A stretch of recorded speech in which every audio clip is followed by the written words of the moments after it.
The means of monitoring the masses and storing all personal information on individuals in society on a massive mega database are already underway. Rapid movements are taking place towards storing personal information on individuals on plastic, such as banking details, driving license information, and national insurance details. Currently, these details are stored on separate cards, but plans are well underway to merge all the information onto one identity card. The consequence would be complete monitoring of all purchases and transactions and personal details of an individual at the touch of a button.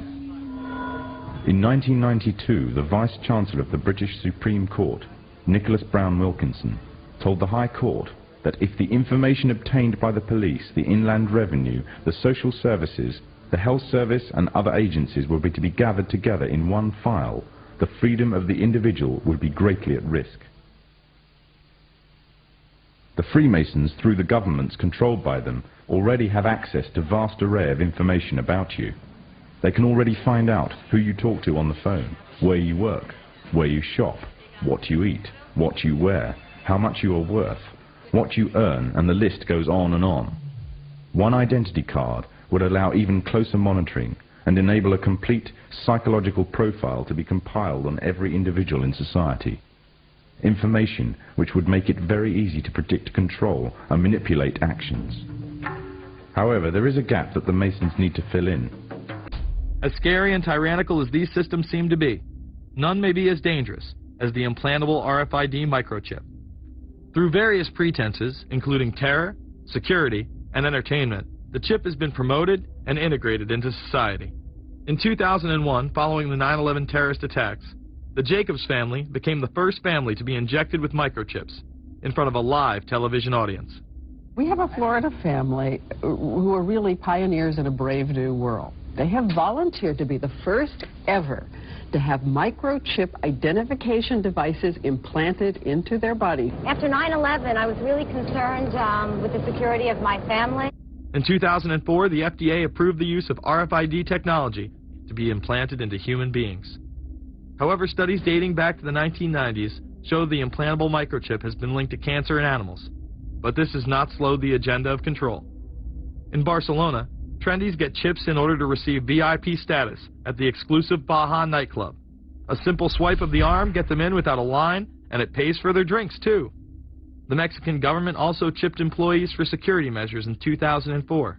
We were interested today to hear that more than 100 law enforcement officials in Mexico are having microchips implanted in their arms. The chips allow a person to be scanned, sort of like a cereal box at the supermarket checkout.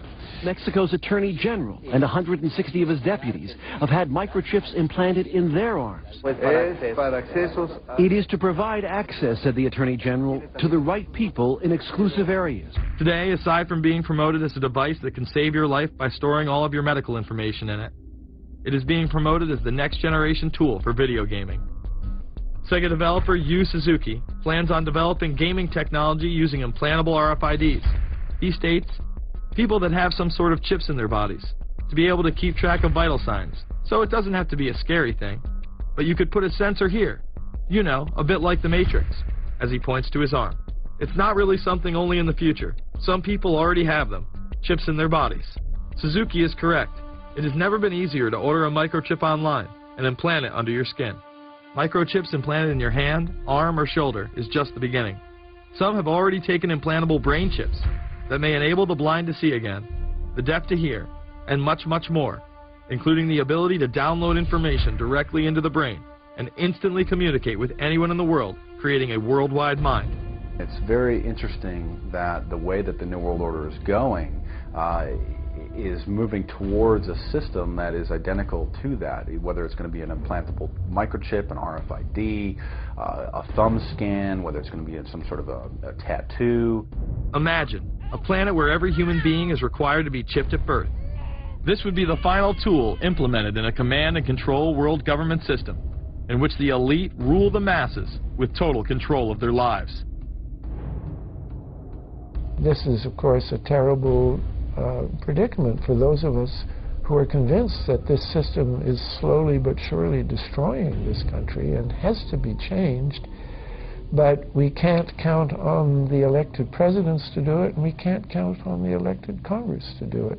We somehow have to mobilize the technological resources of the internet to create some kind of new political force in this country.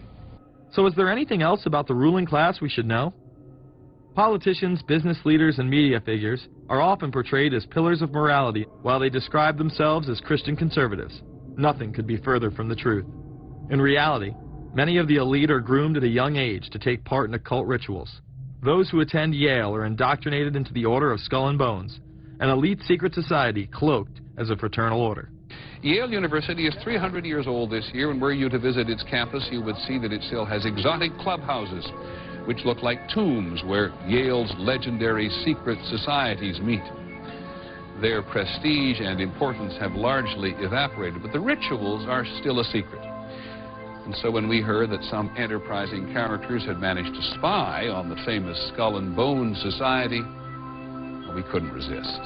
Skull and Bones, people say it's a fraternity at Yale University, but it's really a postgraduate organization. So it was founded in 1832, and it's not like a normal fraternity. People don't pledge. These people choose who they want to come. So they do the recruiting. They recruit 15 people every year, people who they see are going to be powerful people in the future. So they're recruited when they're a junior in college. A lot of these people come from really wealthy and influential families because they know that this person has the resources to then elevate them to a position of power that can benefit the club. The video shows the neophytes, or initiates, kissing a skull, then performing a mock human sacrifice. Horrific screams caught on tape include chants of, "The devil equals death, death equals the devil." True.